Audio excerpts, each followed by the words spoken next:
Wow. It has been a while, guys. It has been, a while. I've been busy. What can I say?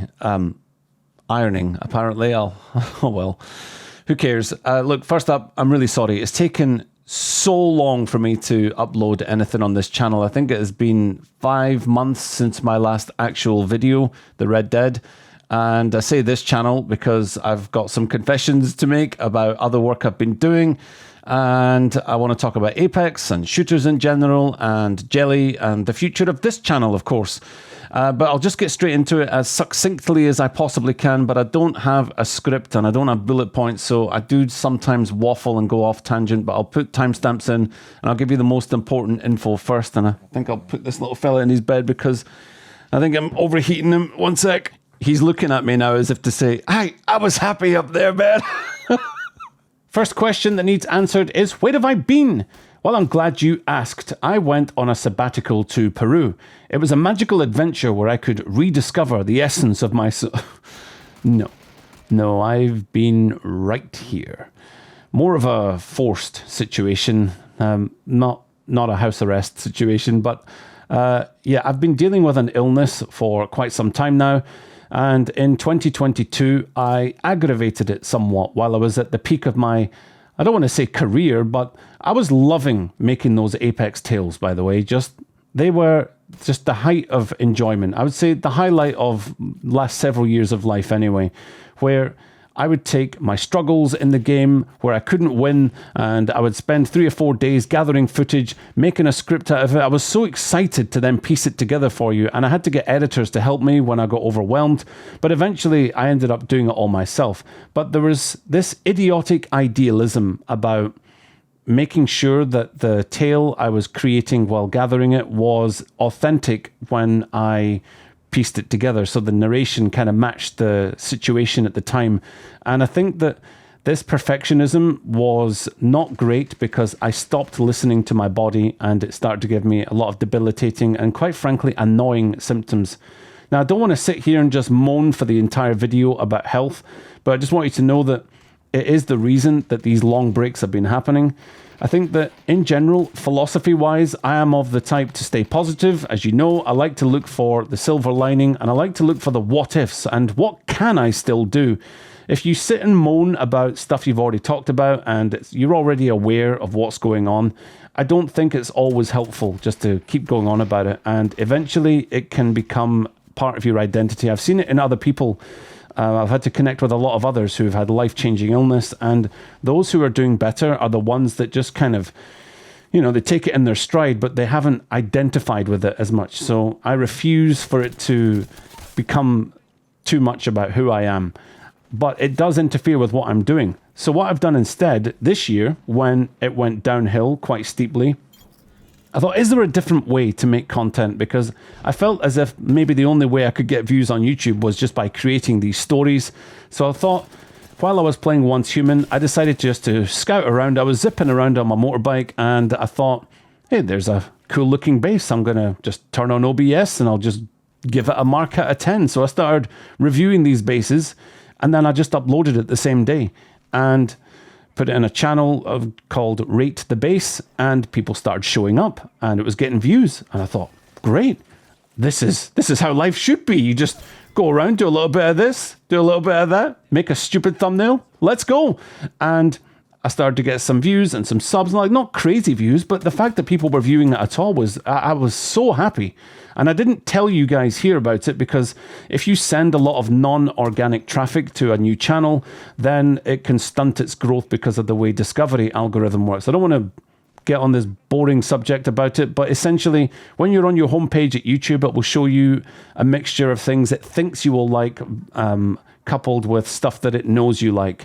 But if you're playing Apex nonstop and then someone says, I'm making this channel now about, going around people's houses and saying you put the cooker and the fridge together, I removed them further apart, then when people click off that content because it's not what they wanted, it just sends a message to the algorithm as if to say it's not good content, don't recommend it. So you've got to kind of bear in mind that while I was building this channel, there was actually a plan for me to come back and tell you about it, which I am doing now. But sadly, I've abandoned that channel because of server lag and egregious monetization. But it's not that it's pay to win monetization. It's like they made these cosmetic items so expensive that, to like buy them out to get like a car, it would cost you $600. And sometimes people have said that's no problem, man. It doesn't affect the game. When you start throwing a bunch of cosmetic items into an already laggy game, what do you think is going to happen to these persistent bases with all these items? It just wasn't fun. And I started finding myself teleporting backwards. And some of the decisions about content and how much there was already annoying. And I decided that, as fun as it was to review these bases, that I would just bring it to a close. Now, the master plan was to make a glorious comeback on this channel with Black Ops 6.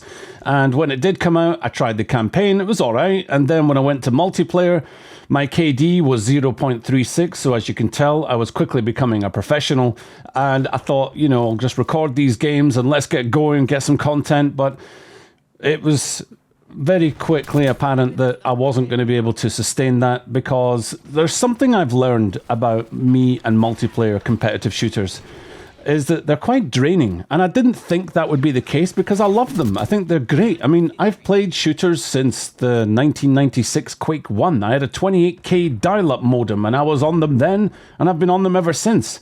And I don't think it's age related as such. I mean, don't get me wrong, I wasn't born in the 90s or the 80s. Yes, you know what decade I was born in. You're thinking, hey, Ragtag, you look so young for your age. It's like, no, that's this beautiful lantern shining down upon me, wiping out all of my blemishes. They're there.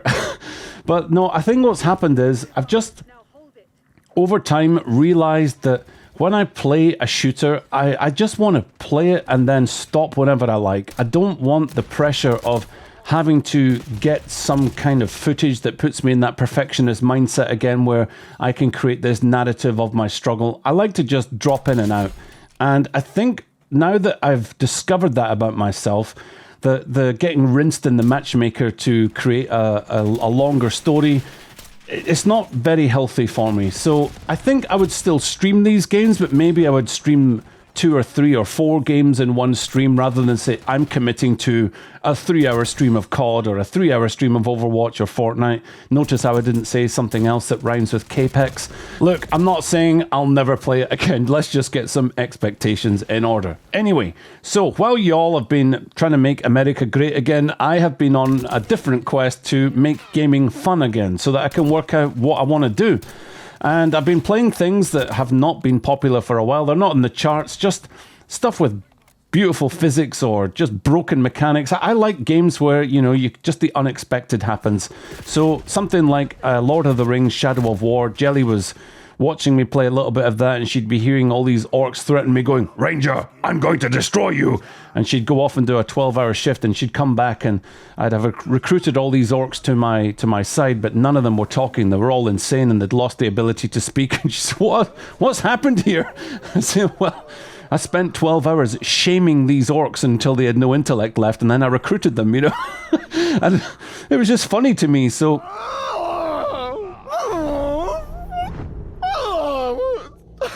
what I thought I would do moving forward is try to freestyle my way through the content for a while, just until something clicks. So if you can bear with me while I experiment, I think I'd like to talk about games.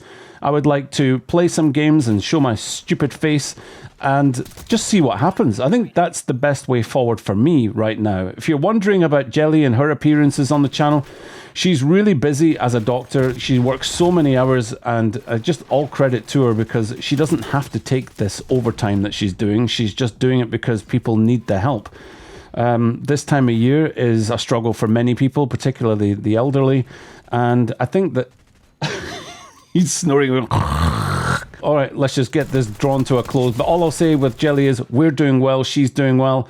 But being with her is like, playing a dating simulator where it's multiple choice answers and every single answer you can select in terms of keeping her happy is the wrong one. But I think lots of men know what I'm talking about right now. Anyway, so that'll do it for now. I'll upload what I can when I can, and I'll get streaming again as well, with maybe some kind of different types of games, not just shooters, and let's just see what happens. Thanks for bearing with me. Sorry for the rant and sorry for the absences. Let's get some content going. Catch you on the next one. Later.